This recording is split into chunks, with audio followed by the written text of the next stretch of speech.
All right, I think it's time. Let's resume our activity.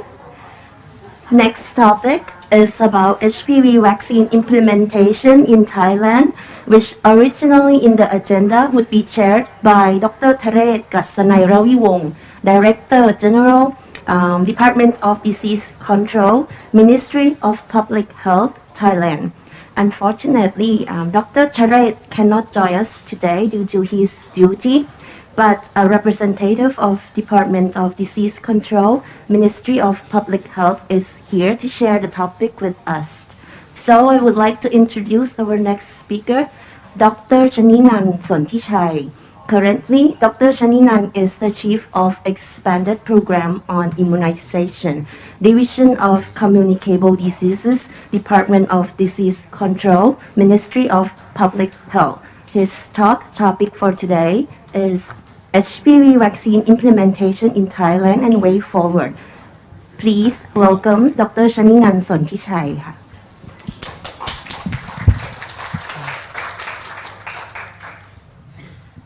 Thank you. Distinguished guests and ladies and gentlemen, good morning. On behalf of the Department of Disease Control, I'm here to talk about the HPV implementation in Thailand.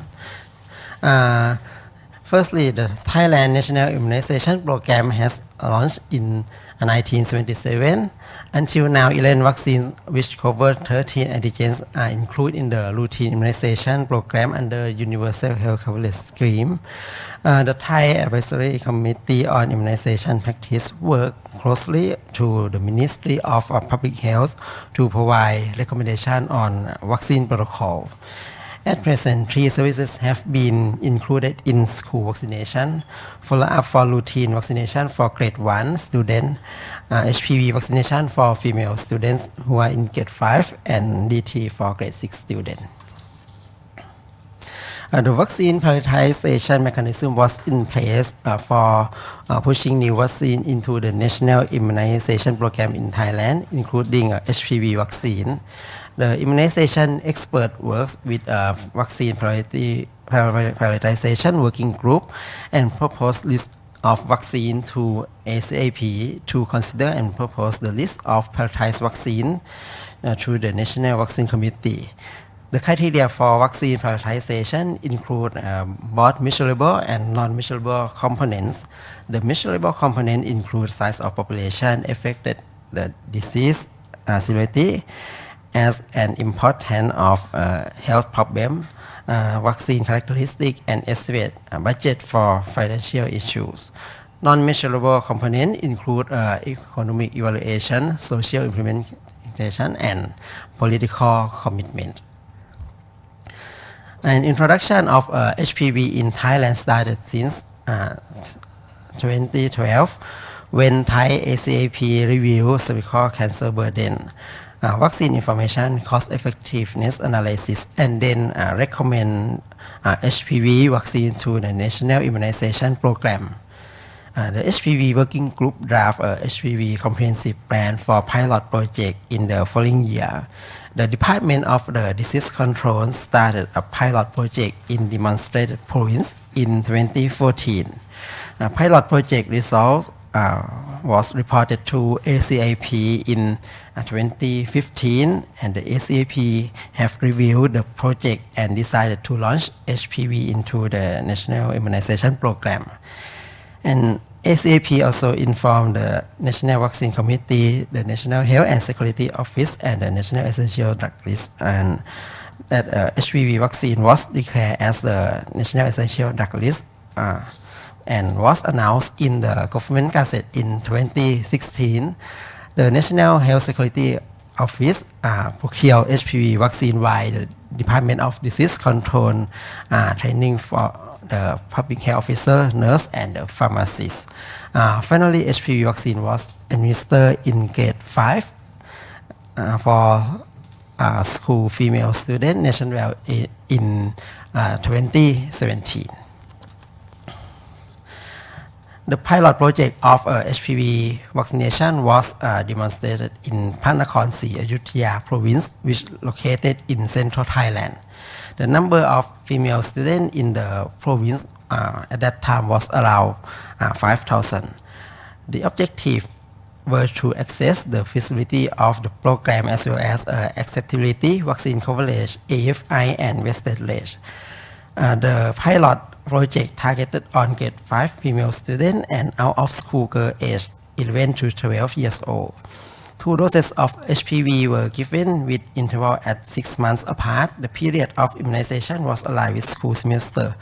The first dose was given in the first semester during June to August, and the second dose was given in the second semester during December to the February of the next year. To prepare for immunization, training of health personnel was conducted in the province.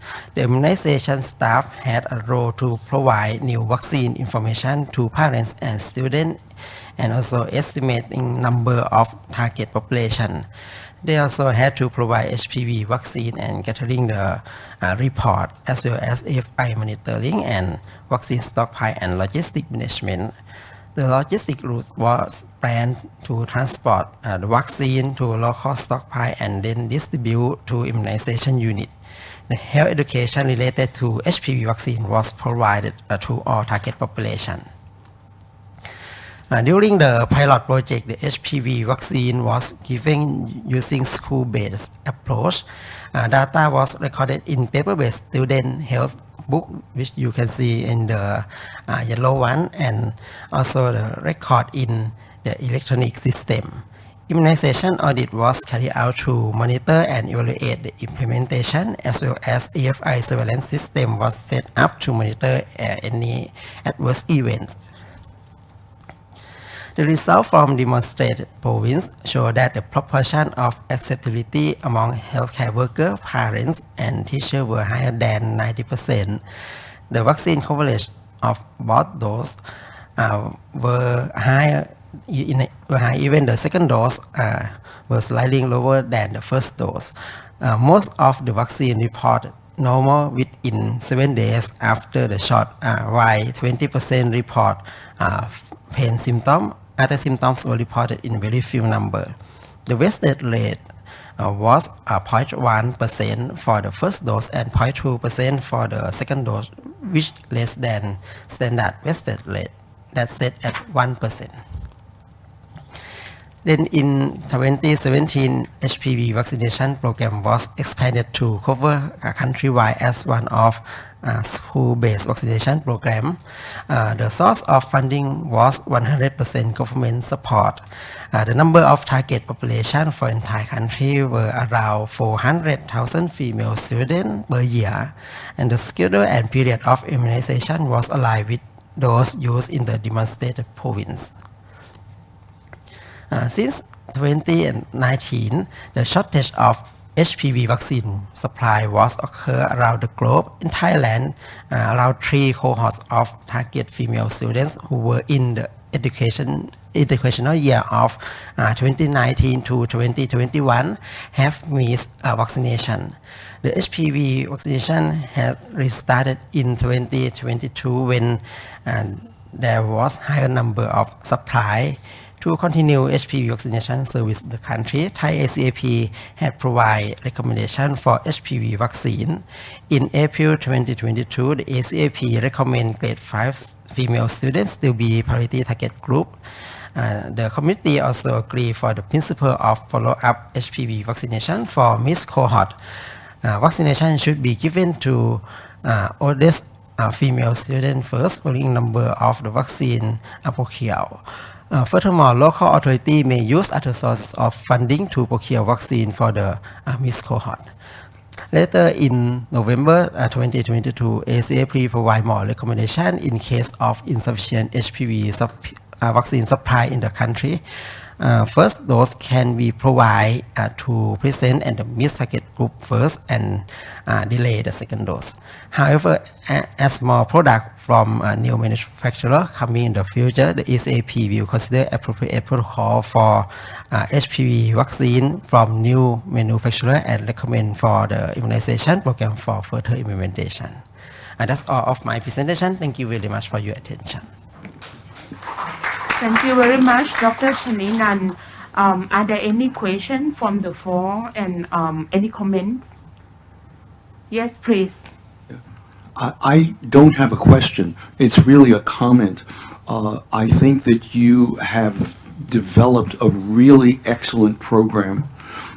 And the issue of how to handle the combined problem of limited vaccine supply and girls missing vaccination because of the pandemic, it sounds to me as though you're handling this in a very strategic way.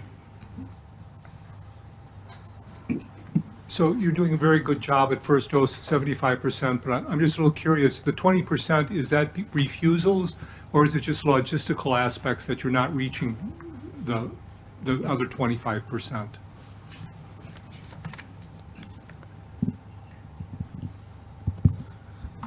Pardon?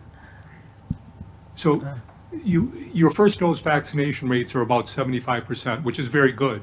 But 25% of the girls are not getting the vaccine before the shortage. Was that because of refusal? Or was that just for logistical reasons that the vaccine didn't reach them? This is. You mean this slide? No, because that's the slide for the demonstration project. I'm talking about, after 2017. Yes. We can talk about. We'll talk about it later. This slide. It's not actually related to your slide. It's the overall efficacy of the program. In Thailand, before the shortage of the HPV vaccine, the coverage that we make a report from the province is around 90%. Oh, 90%. Yeah, 90%. I had 75 earlier. Okay. Yeah. Okay. Yeah. Thank you. All right. Any other question? If not, let's proceed to, thank you very much, Dr. Chaninan. Let's proceed to the last session for today. The last topic will be presented by Dr. Nakorn Premsee. Dr. Nakorn is now a director of National Vaccine Institute, Ministry of Public Health, Thailand. Most of his work has been in the field of public health and preventive medicine. He has a lot of experience on the clinical trial, epidemiology, public health emergency response, and vaccine security. The topic that Dr. Nakorn will share with us today is the HPV vaccine effectiveness and the potential manufacturing collaboration in Thailand. Please welcome Dr. Nakorn.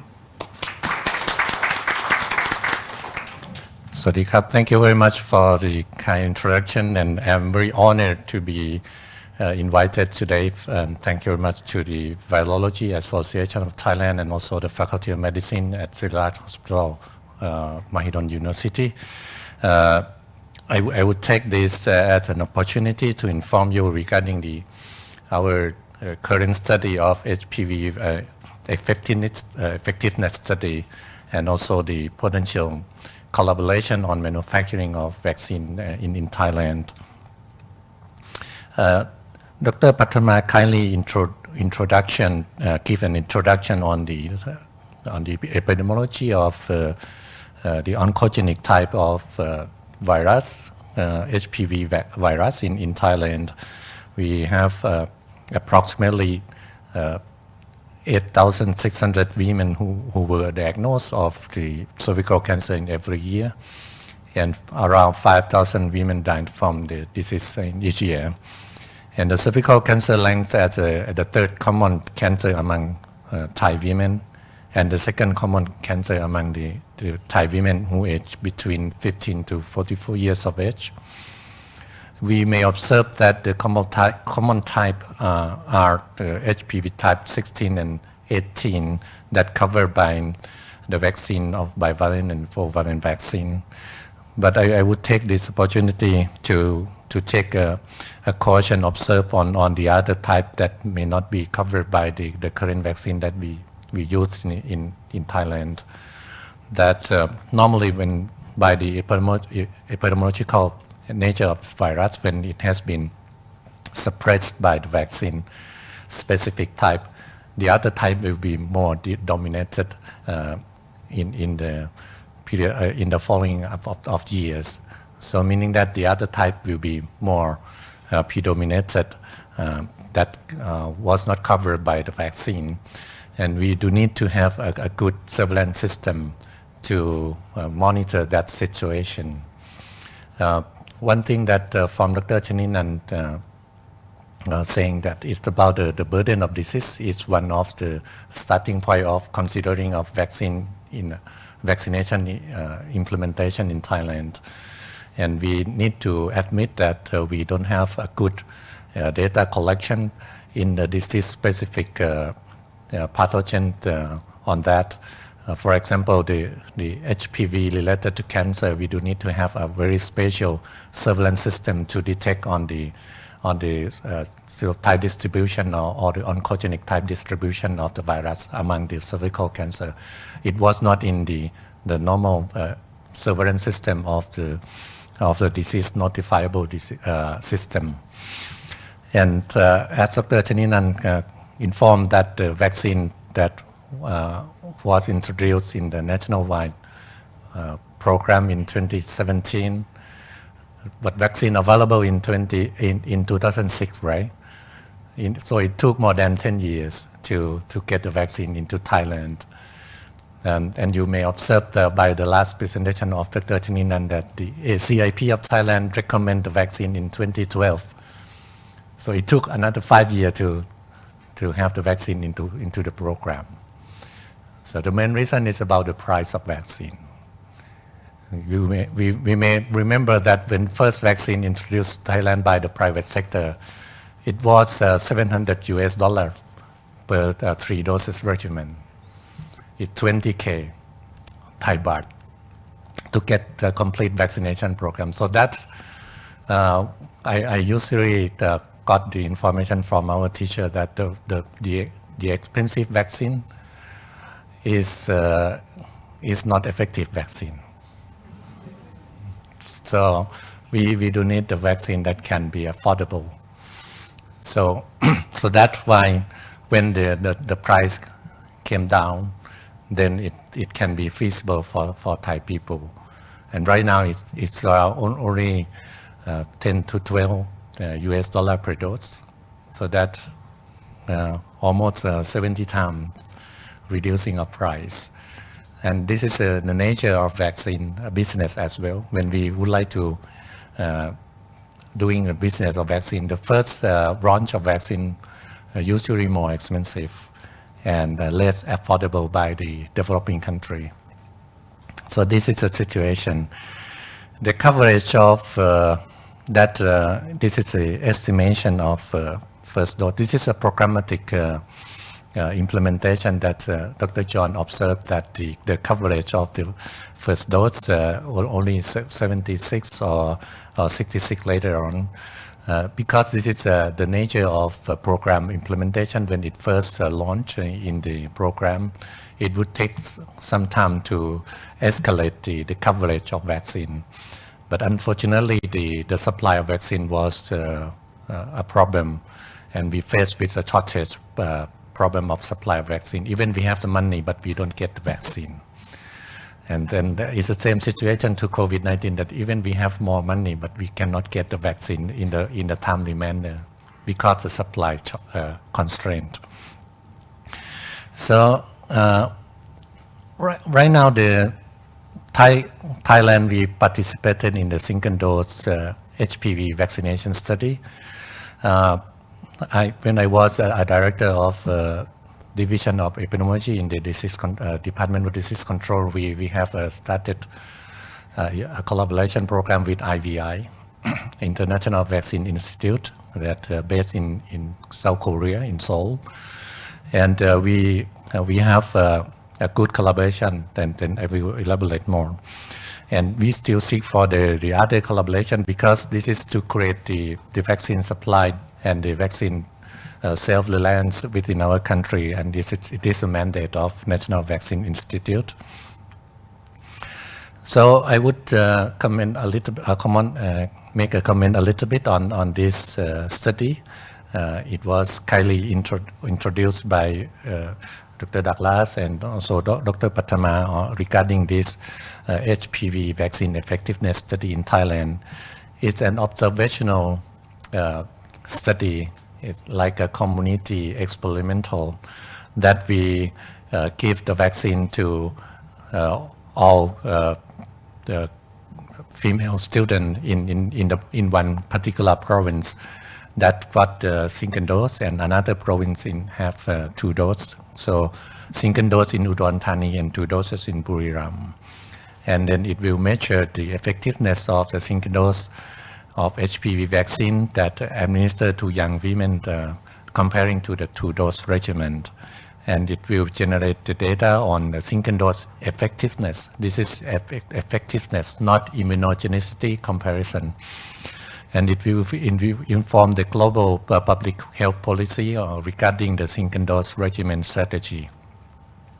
And this study will track and analyze the level of HPV vaccine protection in female who've got a single dose of the vaccine in a period of 5 years. So again, this is the project that's supported by Bill and Melinda Gates Foundation by funding and sponsored by the International Vaccine Institute in collaboration with the Department of Disease Control and also the Faculty of Medicine in Chulalongkorn University.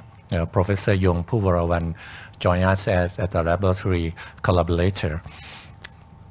And this, as again, we will give the vaccine to the girl that at the grade 8. So the normal target group is grade 5, right? So but we will give the vaccine to grade 8 student in the province, and the endpoint that we will compare of the HPV prevalence in among between 2 provinces in the year 2 and year 4 post vaccination, and we will compare the effectiveness will be measured, and we will look at the reduction of vaccine type HPV prevalence regarding the HPV 16 and 18, and then we compare the prevalence between 2 provinces by collecting the urine specimen, and we will evaluate the effectiveness in the non-inferiority of between 1 dose and 2 doses in the year 2 and year 4. So this is a study designed as an observational community effectiveness study of single dose or 2 dose of Cervarix, and you can look at that. The sample size is around 8,000 and 9,000 schoolgirls. I would say that all schoolgirls in that particular province and who are studying in the grade 5 of the province. So one province, Udon Thani, will get the single dose regimen, and Buriram will get the 2-dose regimen. And we will also conduct a kind of sexual behavior survey to adjust whether they have a kind of difference between a sexually behavior risk or not. And we also have a pre-vaccination serology taking before vaccination. And then by the cross-sectional survey, we will have a kind of sexually behavior questionnaire and also the HPV urine prevalence before as a baseline before vaccination among those subgroup of population.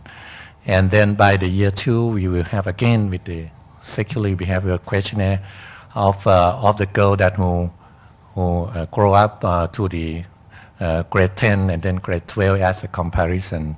So that by the year 2, we will have a serology of the people of the population as well in the year 2. So right now we are at the year 4 of study, and then we are conducting again with the sexually behavioral risk questionnaire, and also the urine prevalence comparing between 2 provinces. So this is a kind of repeated monitor of prevalence and comparing between 2-dose and single dose. And again, I said that it will be assessed by the reduction of vaccine HPV specific type. So this is the preliminary result in unpublished. I cannot provide a more detail of tables. We got that as a collaboration, but we cannot circulate on that because it's being published and under embargo of that. And I think it will be presented in the HPV conference in Washington, D.C. this year. So this study will be presented the result as well as a preliminary result. So, but I can tell you that both single dose and 2-dose regimen significantly decreased the prevalence of HPV in 2 provinces, meaning that there is no difference between the single dose and 2-dose regimen. And so that we can inform a global data package to the global community that support the single dose HPV regimen and then IVI will submit this to SAGE of the WHO as well. And then after reviewing of this, we will, SAGE will recommend, so it has been recommended by the SAGE of the single dose regimen already, as Dr. John and Dr. Douglas show us. And the year 4 effectiveness study is ongoing. We will collect more on the HPV prevalence and sexually behavioral risk survey. So, and then another part is about the HPV vaccine manufacturing collaboration that I will inform you that. So before 2019, we have only the bivalent product from GSK and quadrivalent from Merck's Half Dome or Merck, and then 9-valent from Merck. So there were only just 2 manufacturers supplying the vaccine to the world. And you can imagine that when the policy adopted, a number of countries adopted the vaccination program in the same time. So that's why we faced with the supply shortage. And also some countries introduced of the vaccination program in male population, so that it accelerate or stimulate the shortage situation of the global supply as well. So Thailand with the NVI, we look at the collaboration with the manufacturer apart from the 2 existing, so that we seek for the collaboration with the company named Innovax, which is a Chinese company. Then we conduct a collaboration under our mandate because NVI is established by aiming for this vaccine self-reliance and to solve the problem of vaccine security even in both normal situation or in the emergency situation. So our mandate that we can support the research and development and also the support of manufacturing. So those main 2 functions that we will work with our partner or potential partner on manufacturing collaboration. So in 2017 NVI we sought for the technology transfer and collaboration with HPV vaccine manufacturer, and then we've got the collaboration with Innovax as such, and then the collaboration has been started since 2018. That we have an MOU between NVI and Innovax, that we will have a project collaboration on downstream production of bivalent HPV vaccine technology transfer. And one of our private company, which is a joint venture between government pharmaceutical organization and Sanofi Pasteur named GPO MBP, that will be the partner that was chosen by Innovax to receive a tech transfer of fill and finish technology. And the collaboration started before the vaccine license in China by the Chinese FDA or NMPA in December 2019. You see the timing was not in a fortunate manner because it's starting point of COVID-19 pandemic, and then the collaboration has been interrupted by the situation of COVID-19. But right now we can restart our collaboration with NVI and Innovax and also GPO MEP. There will also also change on the administration level of both company, but right now it has been solved, and then the collaboration has been restarted. So right now GPO MVP is an importer of Innovax vaccine to Thailand. So we have the product of Secolin that can be used in Thailand as a 2-dose regimen of the bivalent vaccine of HPV. So we can solve the problem of supply for the country by the collaboration, but for in the long term that on the self-reliance, we still look for the technology transfer, not just import the vaccine to the country. So that's another chapter of collaboration. So as a global HPV vaccine market, that I think by our monitor that by 2024 the sufficient supply will be provided to the global market, and as Serum Institute of India has now licensed the vaccine to be used within India only for 2 years, meaning that by 2023 and 2024 Serum Institute of India will not export the vaccine to the world, but after that it will be. So this is the way that we need to work, but we need to observe. This is just the initial policy of SII, but we need to observe if they will export the vaccine, which is a 4-valent or quadrivalent vaccine of HPV.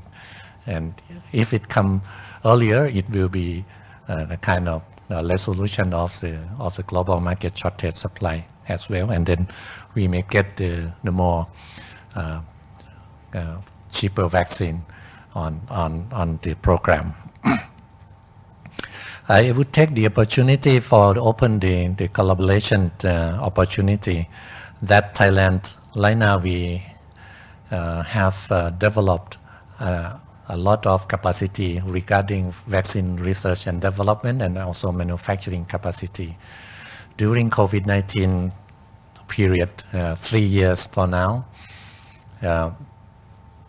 the National Vaccine Institute, by the support of the government of the budget, we can support the local capacity within our country right now.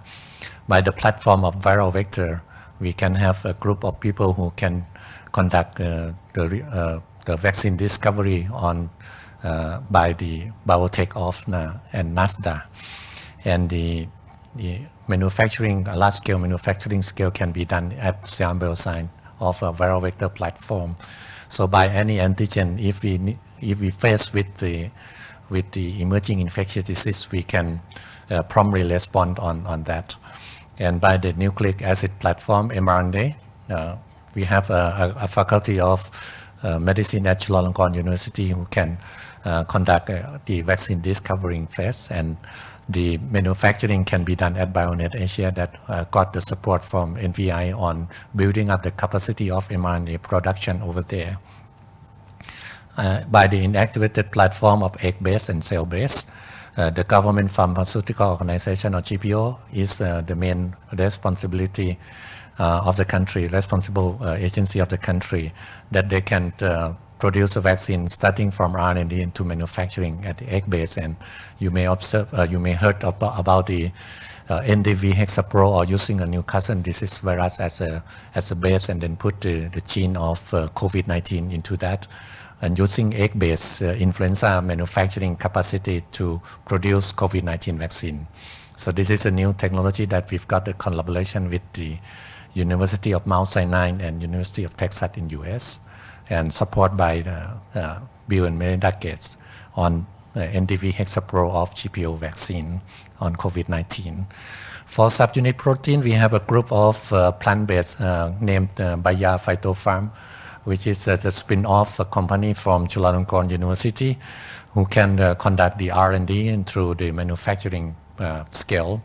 That subunit protein can be developed by using plant-based technology. Another common infrastructure like it was the bottleneck of our vaccine capacity. It is about the animal facility because it seemed to be a non-product, non-profit, or it's a kind of sunk cost investment of animal facility within the country. But again, taking the opportunity of COVID-19, we invest a lot on animal facility. Right now, we've got an OECD GLP standard, and also AAA LAC, which is the standard quality of animal facility in Mahidol University and also Chulalongkorn University. In Mahidol University, we have mice and rat and rabbit facility, and also Naresuan University, that we have a group of people who can conduct animal testing over there in Naresuan University at the level of OECD GLP and AAA LAC. And at in particular of in Mahidol University, we support the ABSL3 for hamster challenge. So that's why COVID-19 vaccine in our country can be conducted in challenge study within our country. And also we've got a group of Naresuan University who can do toxicity study in the rabbit. So we have a very good complete team of animal facility right now, again, which was a major bottleneck of our vaccine R&D in our country. I can tell you a little bit on this because when we develop the vaccine in the laboratory at the R&D level, and then we need to go through the animal study, which we do need a standard level, but previously we need to send the vaccine to be tested outside of country, and also waiting for the queue. The same situation of COVID-19 of Chulalongkorn University at the mRNA, that we need to queue to place on a queue of animal facility, because it was so limited during that time of many developer of vaccine use a same animal facility. So if we have this, it will be self-reliance, and we can respond to any pathogen that may come to Thailand or may come to the world. And for the pilot plant, that we do need this, because if you would like to go to the clinical trial, you do need the GMP production of the vaccine before testing in humans. So this is at the King Mongkut University of Thonburi. We have a national biopharmaceutical facility that can produce vaccine at the GMP standard and to be tested in our country. But that for only viral vector, DNA, subunit protein, or VLP. But if it's inactivated cell-based, we do need to invest more on that pilot plant, because it's another BSL level or biosafety level. And then in the bottom of manufacturer, we have a fill and finish capacity of government pharmaceutical organization, and the new name of GPO MVP is Global Biotech Products, or GBP, which can get the technology transfer collaboration of fill and finish of vaccine. And then again, this is the facility that will collaborate with Innovax on fill and finish of HPV vaccine in the near future. Another upstream and research, we also have a group of professor in the university, even in Sriraj Hospital, Ramathibodi Hospital, or even Chiang Mai University and Prince Songkhla University in the southern part of Thailand. We have a group of people who can produce a vaccine R&D research over there. And we also have a program on pandemic influenza vaccine and in preparedness of pandemic preparation. And also the botulinum antitoxin production with Thai Red Cross at Queen Sawapha Memorial Institute. That right now we can produce botulinum antitoxin in the bivalent. I would confirm that by this year we will have a bivalent botulinum antitoxin. For the people who may not familiar with botulinum, we faced with the outbreak of botulism in Thailand, and previously we need to bring the antitoxin from the other country without licensing, because we don't have the antitoxin. But for saving life, we do need that. But right now we have our own capacity to produce the antitoxin. So those are the facility that being developed during, I would say, 3 years. Before this, you cannot see this. Before 3 years of COVID-19, we cannot see this.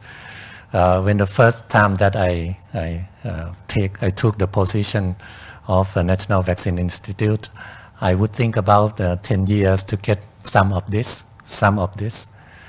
That would be our target. But this can happen within 3 years. So this is the other flip side of COVID-19 that we can quickly develop. The amount of budget is 7,000 million baht. 7,000 million baht by building this.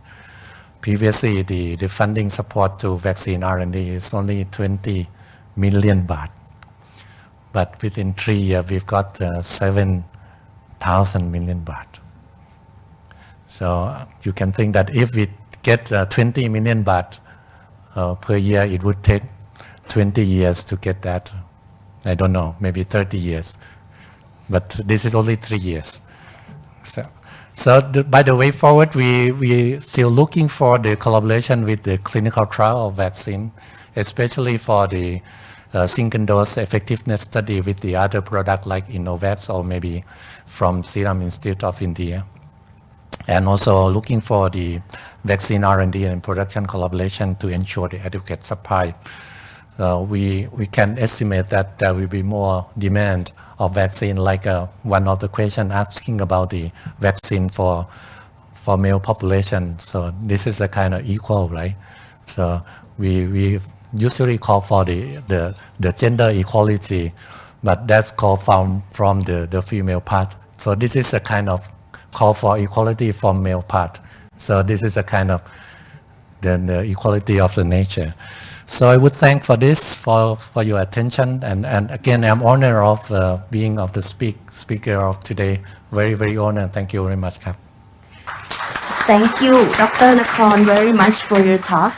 So now it's time for a question. Any question or comments from the audience, please? So it's mostly a comment. So first of all, I think it's really exciting that you're going to start manufacturing the Innovax vaccine in country, or you're moving forward with that. And maybe some people don't realize is that this vaccine has the potential of being manufactured at much lower cost than the other vaccines because it's made in E. coli. It's the only one that's being made in E. coli. And it's worked in clinical trials. The efficacy is every bit as good as Gardasil. And there was just recently a paper, a randomized controlled trial, that they compared Gardasil with the Innovax vaccine for immunogenicity. And the Innovax was as good as, or in some cases better than, the immune response than Gardasil for the types.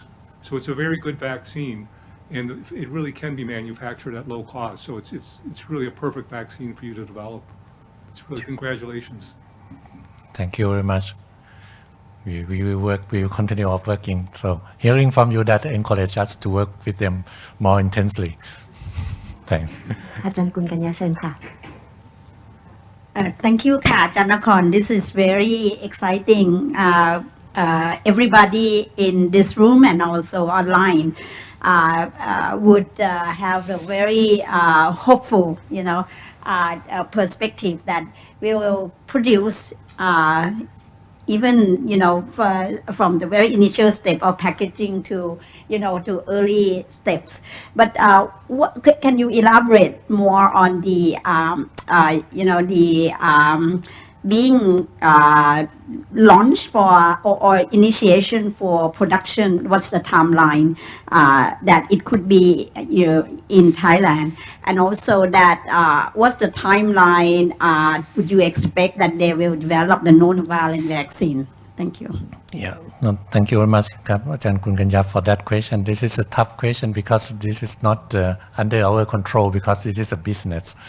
But by our facilitation, we would think about of a 3 years time of collaboration of this. Concerning on the interruption of the collaboration by COVID-19. But right now, again, the collaboration has been restarted. So we would think that in around 3 years' time, we will have the collaboration. But the major point is that the Innovax also have the 9-valent product also. So we need to consider which product that we will move for. So if we move for the bivalent, so we need to consider if the bivalent will be, how long would it be last on the use of the vaccine. And again, with the concerning of the suppressing of the type and the nature of epidemiology, the other type will be more predominated, like the 52, the type 52 or 53 or the other types. So we need to consider this as well. So it's being discussed. NVI is facilitating on this. The short answer is 3 years in the time frame. Hopefully during my period, because it would take more 4 years. But this is one of our list that we need to achieve because this is a self-reliance. Thank you. So perhaps a little more elaboration, Ajahn. Perhaps 3 years, can we jump to monovalent, or 3 years and then bivalent first and then another? That's the point of discussion, because previously we discussed about bivalent, so it was in 2018, but right now it's 2023. So the situation has been changed. So we need to discuss with the Innovax. So China just opened the border, so we need to visit them. As recommended by Dr. John, that we need they have a very good vaccine, so we need to, like we need to pursue for their daughter. We need to go to their house. Okay. Professor Lowy, please. I guess this is really a question. Might the most efficient way of going about doing this would be to demonstrate for yourselves that you can produce high quality and high volume of the bivalent vaccine, and then might that make it easier to migrate to a higher valency vaccine? Okay. So I would think that is that the recommendation, suggestion, or? I'm asking a question. I am not a manufacturer. I mean, you have so much more insight into this. John has been more involved with manufacturing than me. I'm simply thinking that if you want to get directly involved in GMP, it's one thing to get approval.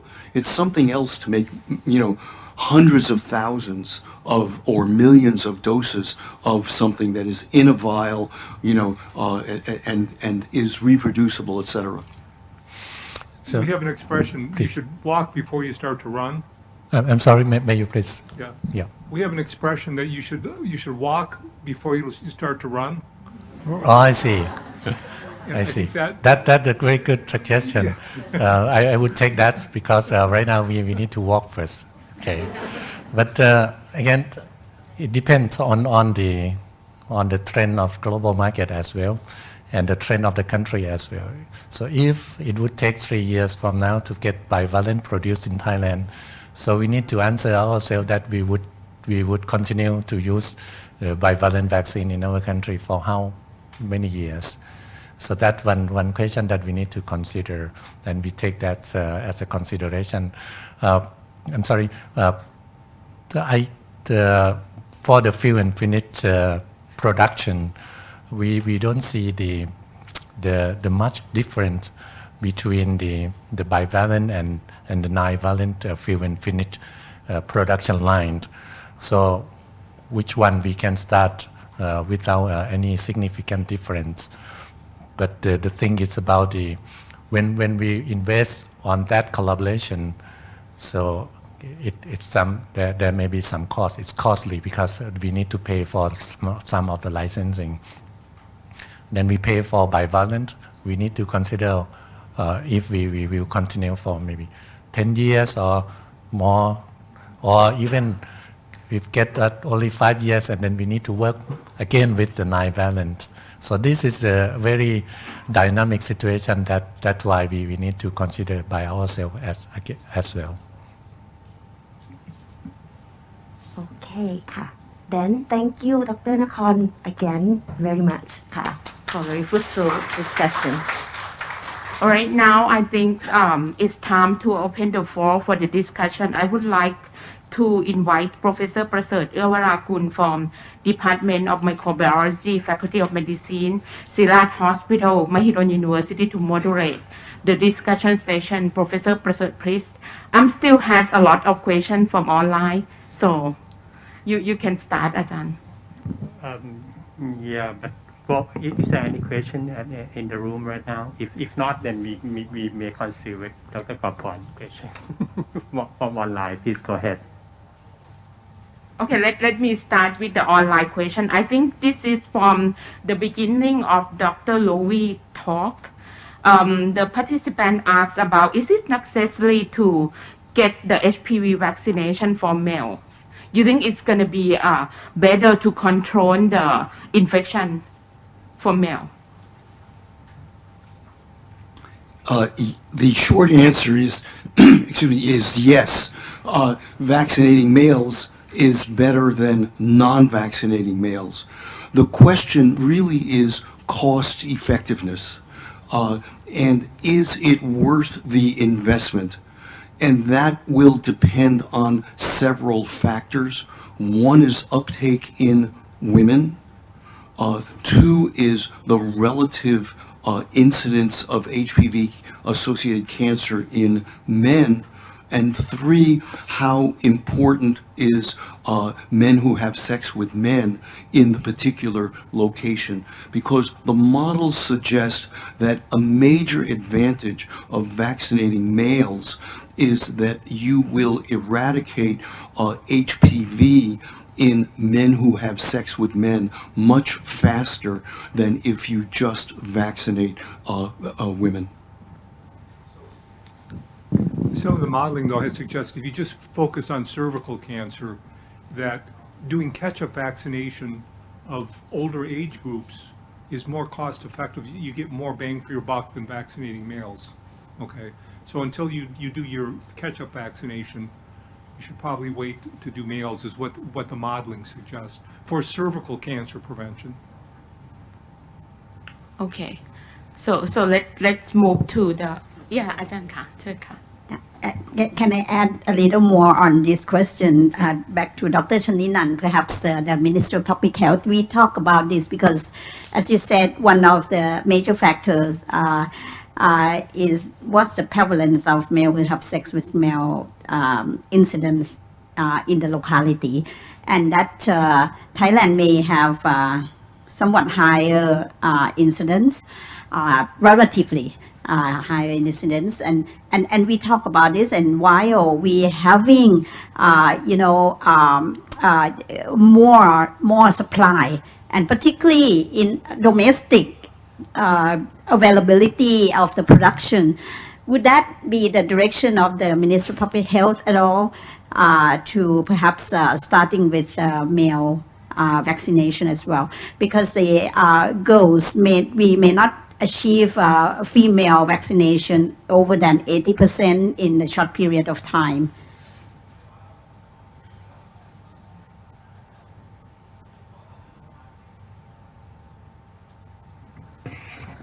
Okay, for the vaccination for the male target group is very interesting, but I think for the MOPS side, we have to talk with the expert committee and also to consider for the budget. But now, for the ACAP recommendation, we need to focus on the mixed cohort of the female student that the oldest female student on the mixed cohort is now is around 14 years old. So I think we need to focus for this first, but for the male student or the target group, I think we should talk further with other mechanism and the expert. One of the other things to consider is the cost effectiveness of male vaccination was considered quite low, but most of that analysis was done for 2 doses or 3 doses. And so the situation could change. It is changing in the analyses if you go to a 1-dose program. So that's something you really have to consider for male vaccination.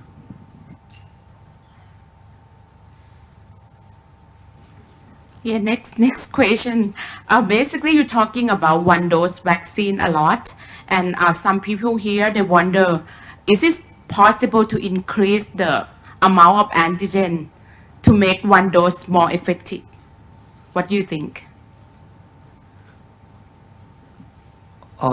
I guess in principle you could increase the dose, but I think that what we have, the way we see at least the current clinical trials and potential approval processes is we see 1 dose as an off-label indication of an approved vaccine. And so to change the dose, you might view that then as a new vaccine, and it would have all of the issues associated with the new vaccine, whereas it is more straightforward, for example, with safety. You would need to be concerned if you increase the dose, would you have problems of safety? Just as one example. All the data, all the good data suggests that there's no difference in efficacy between 1 dose and 3 doses. So scientifically, there isn't a real impetus to do it. Okay. To follow up with that question, basically you have a 2nd generation of the vaccine right now, right? Are there any other plan to make the 3rd generation? Suppose that we have 100 serotype of HPV. Sure. In case it is not clear, we are not vaccine manufacturers. However, we do talk with the manufacturers, and as you have heard from us, we are not shy about making suggestions. So there are at least 2 or 3 different ways that you could consider making a 3rd generation vaccine that might have even greater utility. One would be, at least in high-income countries, non-genital warts. In places like the United States, non-genital warts are a very common problem. So you could, in principle, incorporate VLPs for a limited range of the HPV types that cause non-genital warts. It could also then provide a strong rationale, assuming that it was protective, to start vaccination at an even younger age. Previously, that would have been a problem because we didn't know about duration of protection. But as John has pointed out, it really looks like it's a long time, so that the notion of immunizing, say, a 5-year-old would no longer be a problem.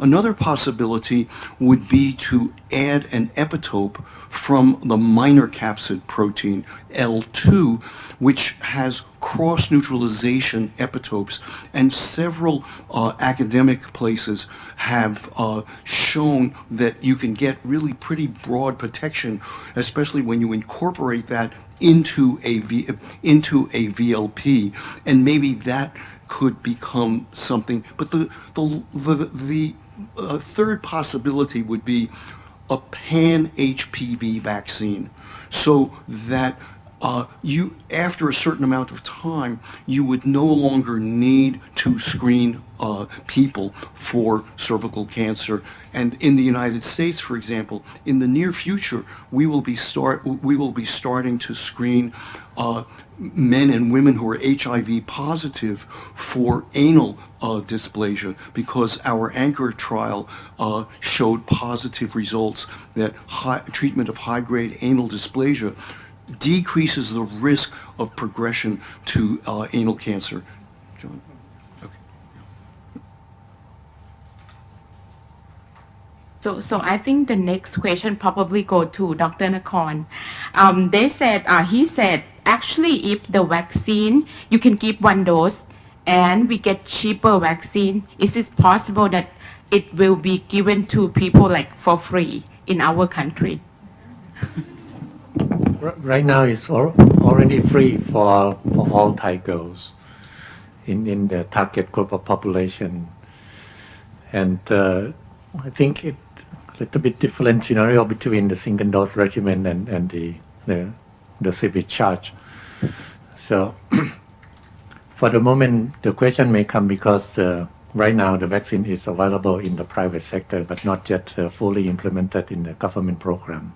But right now it will be from the starting of the next semester, the opening of the school. So right now they may need to pay from the private sector for the current period. But next it will be free for all Thai girls at the target group of age. And also the missed cohort, it will be free again, but depending on the supply of vaccine and the budget. So as Dr. John kindly mentioned on the cheaper vaccine from Chinese that is already available in our country, it's exactly cheaper. By the current vaccine is they raise the price in around 60% from 350 to be 550 baht per dose.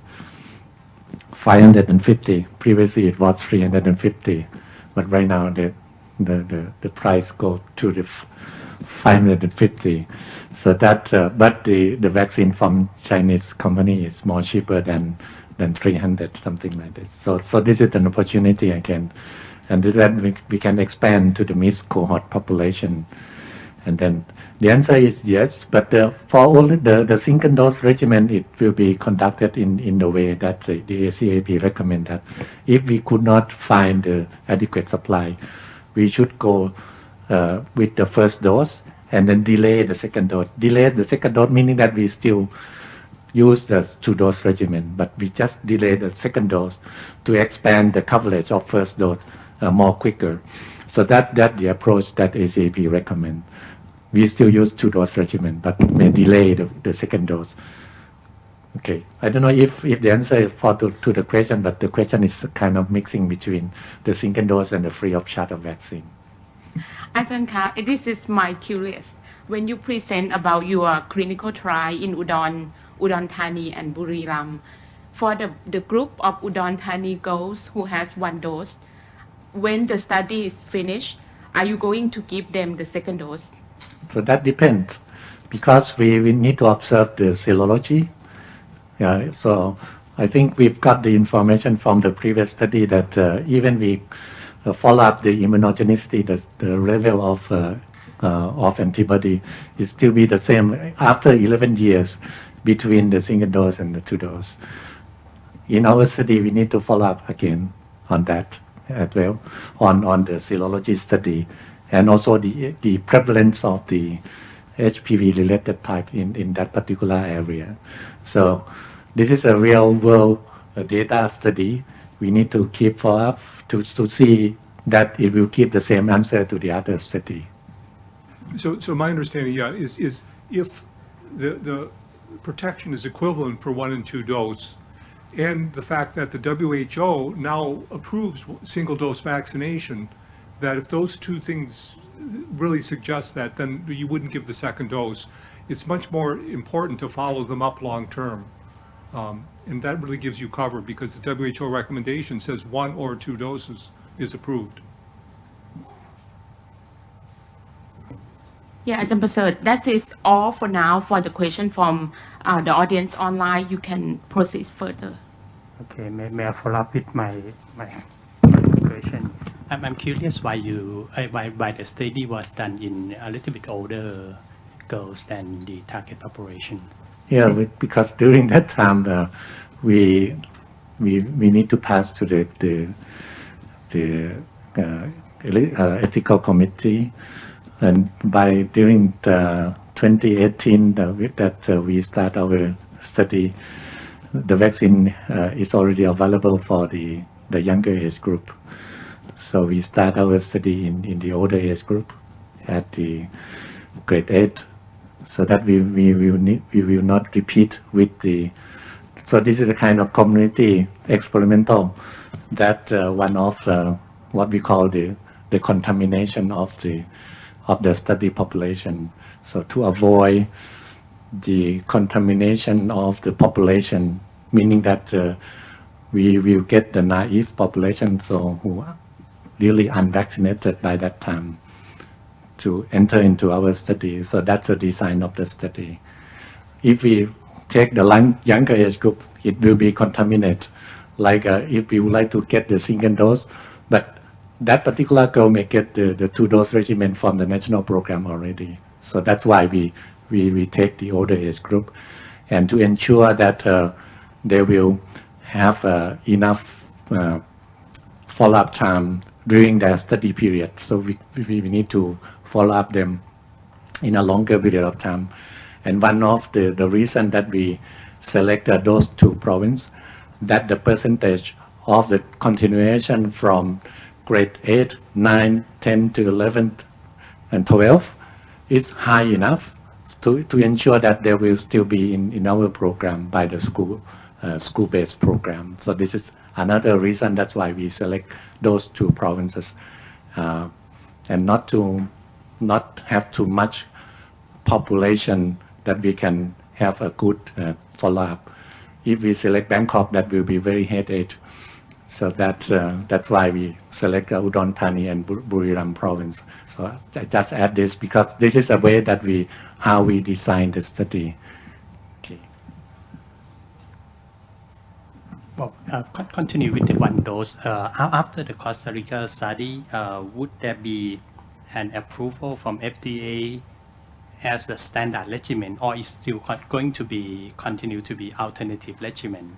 Right now is off-label use. It will step up to be alternative regimen, or we go if it's really good. I mean the result come out very positive. Then it's going to be standard regimen or still alternative. Is my understanding is the problem is that the companies have to apply for a change of label, okay? And 1, that's expensive to do, and 2, they'll lose half of their income if they do it. So there's not a huge impetus for the companies to do that. And they could use our data to apply, but it's not clear to me that that's what's going to happen. Actually, my real question, because I thought about that. Yeah, I'm not a health economist, but my guess is they'll make more money if they sell 2 doses rather than 1 dose. So, you know. There really are 2 different ways in the United States for there being a recommendation. The traditional way is FDA approval, as you have asked, but our advisory committee on immunization practices has from time to time made a recommendation for fewer doses of other vaccines.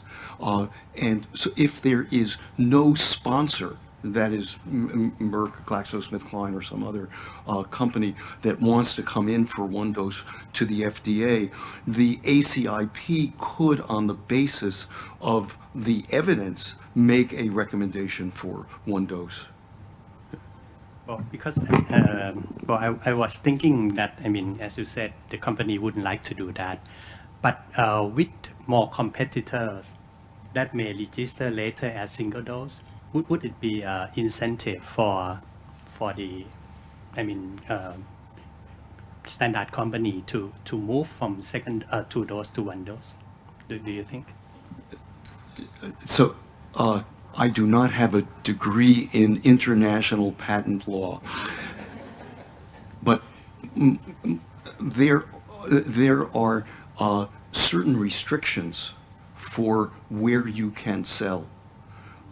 So the question of whether a manufacturer that has one dose, whether that would be considered sufficient to get a separate patent, if you will, and approval so that you could sell, say in the United States, probably not sufficient. Okay. On the other hand, there are very few restrictions to manufacturing and selling outside of the OECD countries.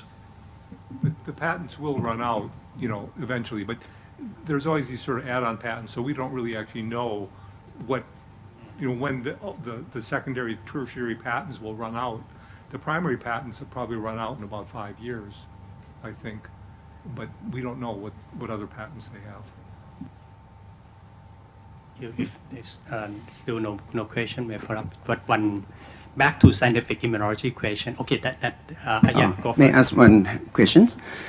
In Europe country, as in the USA and Australia, HPV vaccine is routinely recommended for the women aged from 9 to 26 years, right?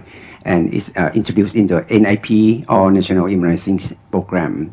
But in Thailand, which is a developing country, so the NIP, our NIP only recommend or give the girl only the single age cohort, grade 5 or 11 or 12 year.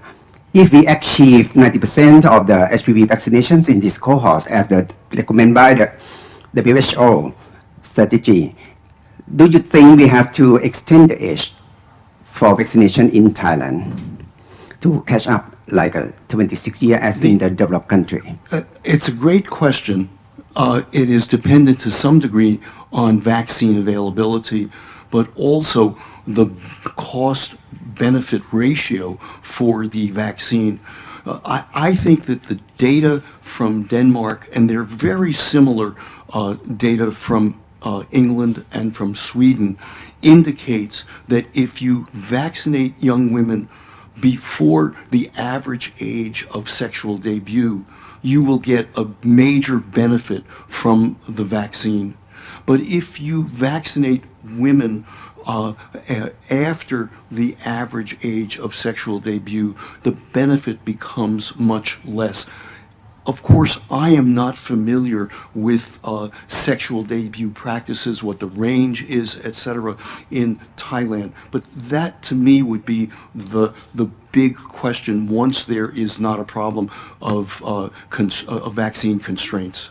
Yes, I may, if I can have added information by our study over there, because we have a sexual behavior risk survey as well.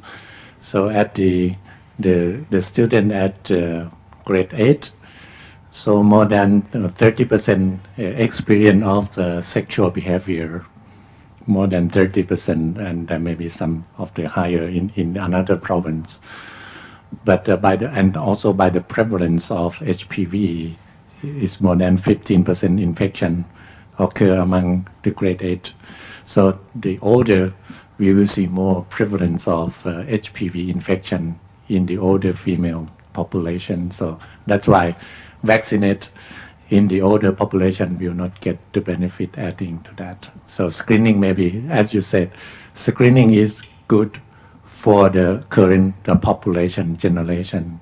Vaccination is for the future generation. So that's a very powerful word that we can make understanding. Otherwise, the people will come with, if the vaccine is cheap enough, we should get the vaccine for all female population in Thailand. No, because that's a misdirected policy, and we will have a kind of useless of vaccination, while the other country still need the vaccine. It's really hard for us to answer these types of questions because, healthcare dollars is limited. And so it's always a trade-off. You can spend it on this, then you can't spend it on something else. And we don't understand what the trade-off is. And of course, it depends upon the price, versus the benefit. So I think it's very difficult for us to give you a very clear answer since we don't understand our healthcare system, let alone your healthcare system. Okay, I would like to. May I jam into this discussion? I think we need the cost-effective analysis. I look at Dr. Vishai because he will be the ones who can do it. We perhaps have to look at, when the vaccine is quite cheap, providing single dose to the cohorts at risk as a catch-up, perhaps until 20 years of age. Would it be better than just leave it like this and vaccinating just single cohort like this each year, and then let alone the ones that missed. Perhaps right now, they are like 16, 18 or whatever, to be screened by HPV DNA at the later age, like 30 years of age, and be treated by the OBGYN doctor, preventing them from cervical cancer as a secondary prophylaxis. So my point is that we don't know, we don't have that cost-effective analysis, whether catching up and let alone with this single cohort all along, which one is better. And again, agree with Dr. Nakorn that this has to be up to some certain age where they already have sex and already infected and wouldn't be benefit from the vaccine that much. But perhaps up till perhaps 18 or perhaps 20 years of age, would that be good enough? And we need to balance these two. Like I said, like you said, it has to be balanced. And there's no cutoff. It's a gradual loss, diminishing returns. It's a slope. Okay, so there's no perfect answer to this. Can share you the experience. 20 years. Yeah, I just like to add up, Ajahn Kunkanya, the issue that we do have our own study of a cost-effective analysis for increase the age, catch up to the age of 24, emphasizing on the age more than 12. That's mean up 13 to 24 years. But the most benefit, cost effectiveness would be in around 13 to 18 years old. That I like to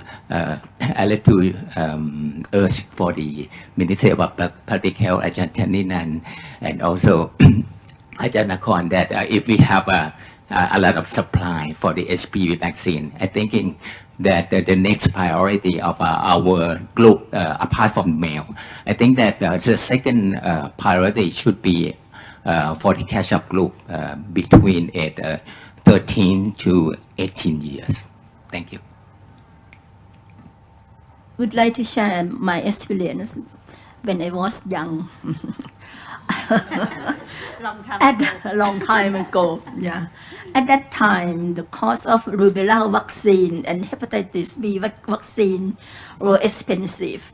So Thai people were requested to do serological tests whether they have been naturally infected. So we skipped vaccine for the other people. But later on, the cost of the vaccine is much cheaper, while the cost of the lab is still at the same cost. So everyone can get vaccination for free. Doesn't matter that they have been immune or non-immune. I hope that by that time, Dr. Nakorn may have to change your mind, because the vaccine is also depend on the type, the valent of the vaccine. If one may be infected, not so bad, just 1 or 2 valent only, no. But if vaccine is nanovalent, it will be more useful to be vaccinated even in old age. Thank you. Okay, I think it is time to express our gratitude. Next, I would like to invite Professor Pilaipan Puttawatthana, President of Virology Association Thailand, to give token of appreciation to the Prince Mahidol Award 2022 laureates, Professor Douglas Lowy and Professor John Schiller. now oh okay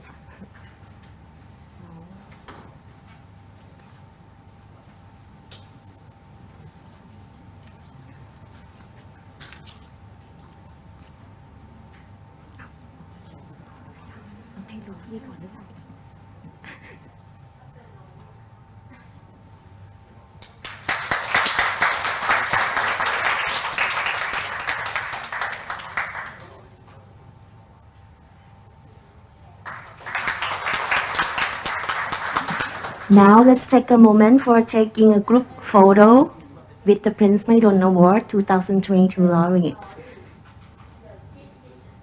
The Thai, but why this is for you and this is for another one?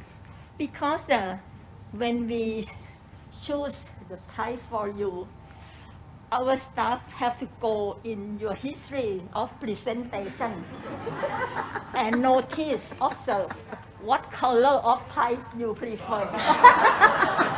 So the tie you choose, I think it matches your taste. Thank you.